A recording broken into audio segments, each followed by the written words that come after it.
அடுத்து வந்து கணபதி நாயுடு அப்படின்னு சொல்லி ஒருத்தர் மெசேஜ் அமைச்சிருக்காரு. ஹாய் யூ ஃப்ரம் அப்படின்னு போட்டு ஒரு தம்ஸ் அப் போட்டிருக்காரு. அவருக்கும் ஹாய் ப்ரோ அப்படின்னு நான் இங்க இருந்தே காட்டுறேன். வீடியோல பார்த்து தெரிஞ்சுக்கோங்க.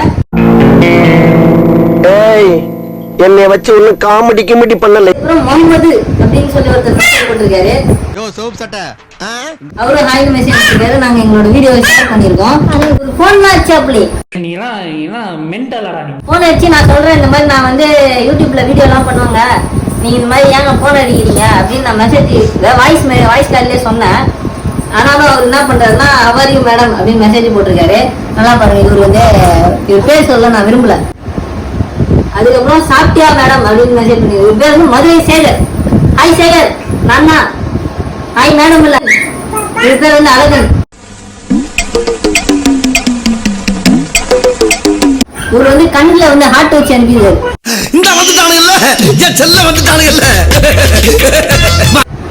ஹரி ஹரி இவர் பேர் என்னன்னு தெரியல. ஸ்ரீ ஹரி ஹரி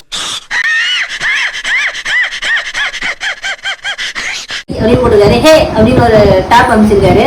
அப்படின்னு சொல்லி ஒருத்தர் வந்து என்ன அமைச்சிருக்காருன்னா ஹாய் பிரபா அப்படின்னு ஹாய்னு இங்கிலீஷ்ல போட்டு பிரபான்னு தமிழ்ல போட்டிருக்கா. அப்படி ஹாய் ராபின். இது வரைக்குமே இவ்வளவு பேர் மெசேஜ் அமைச்சிருக்காங்க. ஆனா இதுல நிறைய மெசேஜ் வந்து காட்டல. இந்த சாட்ல அந்த மதுரை சேகர் மெசேஜ் எல்லாம் வந்து இதுல காட்டவே இல்லை. ஆனா நோட்டிபிகேஷனா வருது. ரிப்ளை மேடம்ன்றீங்க. ஏப்பா நான் வந்து இல்லைன்ற திருப்பி ரிப்ளை மேடம்னா என்ன கர்மம்னு எனக்கு தெரியல. அப்புறம் இப்போ ஒருத்தர் மெசேஜ் அமைச்சிருக்காரு ராதாகிருஷ்ணன் அப்படின்ட்டு. இவர் வந்து என்ன பண்ணா hey how you Prabhaji blissful evening are you working in media அப்படின்னு போட்டிருக்காரு. ஹரிஸ் மறக்காம சப்ஸ்கிரைப் பண்ணுங்க. ஆக்சுவலா நாங்க வந்து ஸ்டோரியில போட்டுருக்கிறோம் எங்க வீடியோ போட்டு மறக்காம சப்ஸ்கிரைப் பண்ணுங்க அப்படின்னு சொல்லிட்டு. அவர் வந்து லவ் இட் அப்படின்னு மெசேஜ் அனுப்பிச்சிருக்காரு. இவர் பேர் வந்து ஹாரிஸ். இவர்தான். வீட்டுல எல்லாம் என்ன பண்ணுவீங்கன்னே தெரியலையா? வீட்டுல யாரும் உங்களுக்கு கவனிக்க மாட்டாங்களா?